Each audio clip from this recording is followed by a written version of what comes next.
प्रिय मित्रों, सादर नमस्कार। आज मैं गरुड़ महापुराण की एक रहस्य की व्याख्या गरुड़ महापुराण में लिखित सत्य के आधार पर करने का प्रयास कर रहा हूँ कि मरे हुए इंसान को कांधे पर शमशान ले जाने वालों को क्या फल प्राप्त होता है। क्या उन्हें पुण्य मिलता है या केवल कांधे पर शव को लोकाचार निभाने के लिए शमशान ले जाया जाता है। आज हम सभी इसी महत्वपूर्ण जीवन की सच्चाई के रहस्य से पर्दा उठाने का प्रयास करेंगे। मुझे आशा है कि यह विषय वीडियो आप सभी मित्रों को अच्छी लगेगी।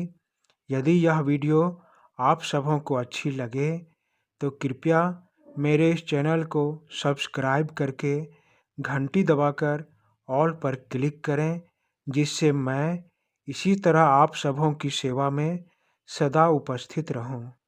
मित्रों, हम सभी खुशी में किसी का साथ दें या ना दें, परंतु दुख में हम सभी किसी की मदद जरूर करते हैं, है ना?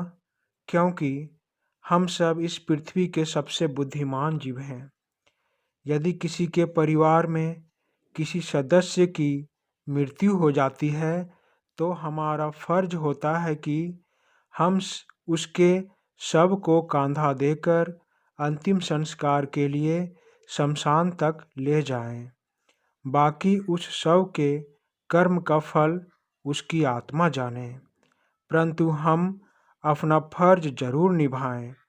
तो क्या इस फर्ज को निभाने से हमें ईश्वर के द्वारा शुभ फल प्राप्त होता है? इसी गूढ़ रहस्य का आज हम पता लगाएंगे। विष्णु भगवान के वाहन पक्षीराज गरुड़ ने अपने पहले प्रश्न का उत्तर भगवान विष्णु से सुनकर संतुष्टि प्राप्त की। अब गरुड़ ने भगवान से दूसरा प्रश्न पूछा कि भगवान, मुझे आप यह बताने का कष्ट करें कि मृत प्राणी को 4 लोग कांधे पर उठाकर अंतिम संस्कार के लिए शमशान ले जाते हैं, तो उन चारों को क्या पुण्य मिलता है?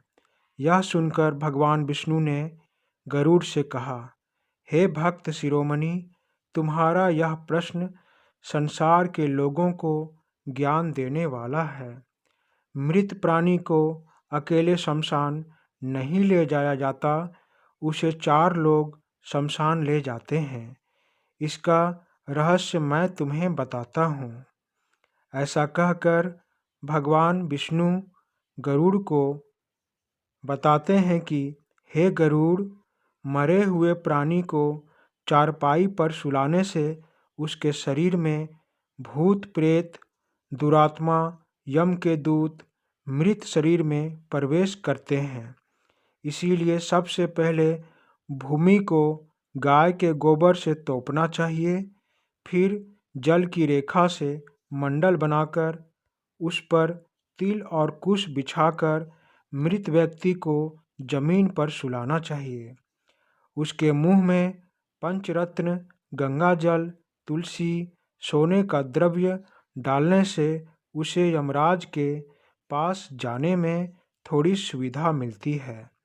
यहाँ पर मैं गरुड़ पुराण में आगे के अध्याय में उल्लेखित रहस्य के बारे में बताता हूँ कि जो प्राणी पुण्यात्मा होते हैं, केवल वही यमदूतों के द्वारा कष्ट नहीं पाते हुए यमलोक ले जाए जाते हैं।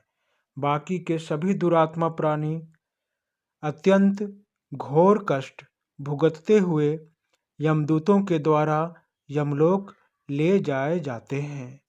इसीलिए मृत व्यक्ति की थोड़ी सुविधा के लिए उसके मुंह में गंगा जल, तुलसी, सोने का कोई गहना रखा जाता है।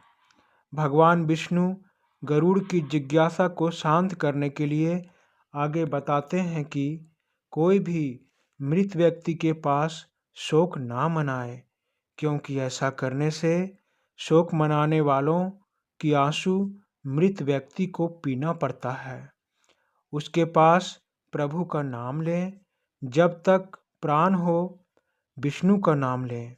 यमराज का अपने दूतों को आदेश है कि मेरे पास उन आत्माओं को लाओ जो हरि का नाम नहीं लेते। ओम हरि को जपने वाले मेरे पास नहीं आते।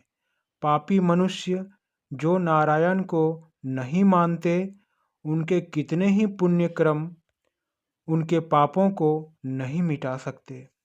हे गरुड़, जाने या अनजाने में मनुष्य जो भी पाप करते हैं, उन पापों की शुद्धि के लिए उन्हें प्रायश्चित करना चाहिए। शास्त्रों में 10 विधि स्नान, व्रत, गौदान का लेख किया गया है। यमलोक पहुँचने के जो मार्ग बताए गए हैं, वह मार्ग अत्यंत दुर्गंधित, मवाद, रक्त से व्याप्त है। अतः उस मार्ग में स्थित वैतरणी नदी को पार करने के लिए वैतरणी गौ, ऐसी गाय जो पूरी तरह से काली हो, जिसके दूध के थन भी काले हों, का दान करना चाहिए। यह गाय उत्तम प्रवृत्ति सज्जन ब्राह्मण को दान देना चाहिए। हे पक्षीराज, इस पृथ्वी पर जिसने पाप का प्रायश्चित कर लिया है, सभी प्रकार के दान भी दे चुका है, वैतरणी गौ तथा छाता, जूता, कपड़ा, अंगूठी, कमंडल, आसन, प्रकाश देने वाला वस्तु, भोजन, ये अष्टदान भी कर चुका है। उसके उपरांत तिल से भरा पात्र, घी, सैयादान और विधिवत पद दान करता है, वह नरक रूपी गर्भ में नहीं आता। अर्थात प्राणी के जन्म लेने से पहले जब वह अपनी माता के गर्भ में होता है, तब वह प्राणी गर्भ के नरकीय यातना को सहता है। गर्भ में ही दूषित रक्त मल में वह लिप्त होता है। इसीलिए हे गरुड़, वैतरणी गौ, अष्टदान, घी इत्यादि दान करने से उस प्राणी को दोबारा इस संसार में नहीं आना पड़ता।